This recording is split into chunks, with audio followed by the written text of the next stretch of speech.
Good morning, everyone. Boker Tov. This week's Torah portion tells us about the passing of two of the greatest Jewish leaders, Miriam and Aaron, who were brothers and sisters. And the Torah talks about the episode of the Jewish people crying out to Moses and complaining that there's no water to drink. And Moses famously strikes the rock to produce water and is ultimately punished for striking the rock and not speaking to the rock. But the interesting question is, why suddenly was there a lack of water? And our rabbis explain that there were three constant miracles that the Jewish people benefited from throughout their 40 years in the desert. There were the clouds of glory that protected them, there was the water from the rock, and there was the manna that rained down from heaven. Each one of these blessings was in the merit of one of the three great leaders of the generation.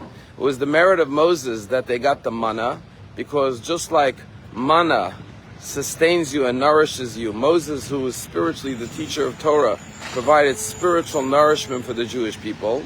Aaron, who is the high priest who blesses the Jewish nation, provided the miracle of the clouds, which were the protection of the Jewish people. And Miriam, who watched over her baby brother in the Nile, in her merit there was the water from the rock. Just like she watched her brother in the water, water was provided to quench the thirst of the Jewish people. When Miriam died, the water ceased to flow. And therefore a new miracle needed to be produced in the merit of Moses now to carry on the miracle that provided water for the Jewish people during the lifetime of his sister Miriam. And I think there's a profound lesson here about leadership. What is a leader? A leader is someone who, through their merits, or through their good deeds and their actions, they literally provide a blessing for the community. They initiate a new source of nourishment, of spiritual or physical provisions for the Jewish people. But ultimately, there are those who come and carry on their blessing. They initiate it. They bring it to fruition.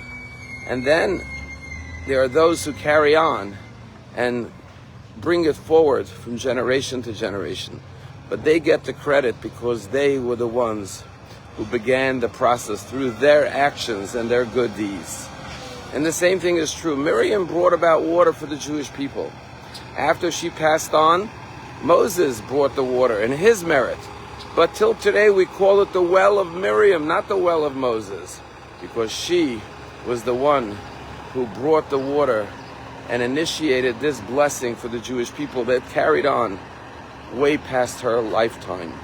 And the inspirational message is that if we have the opportunity, the merit to do a good deed that will benefit others, others will come along and continue what we started.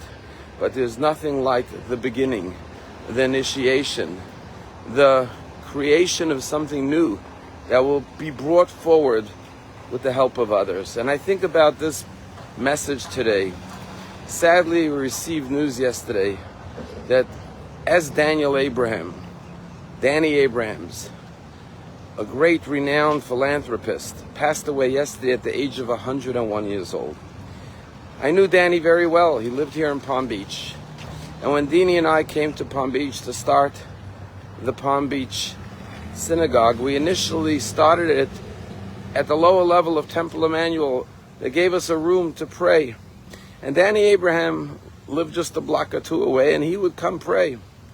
And we started in March of 1994. When it came to the high holidays, we decided to get a little bit of a bigger venue. And so the high holidays 94, we rented the penthouse of the Palm Beach Hotel, and we had a larger attendance.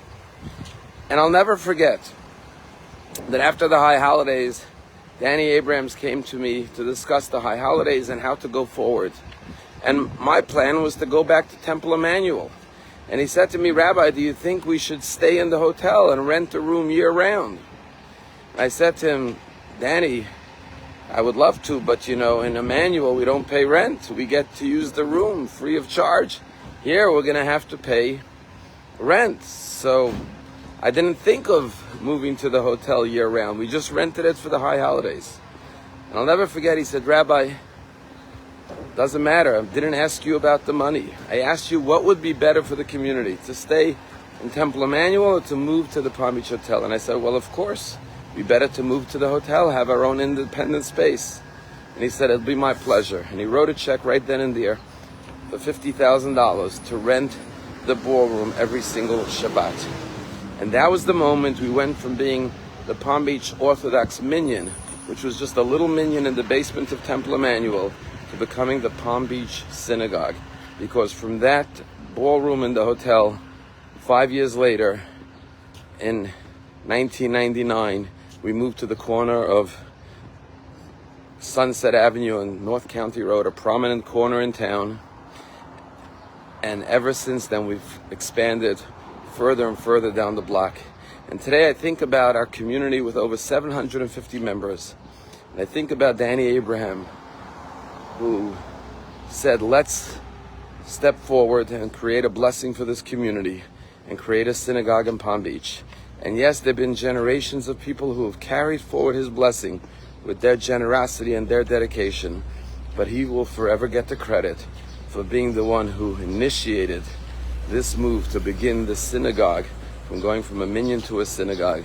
May his memory be a blessing, and may we all be inspired to realize, as the saying goes, a long life is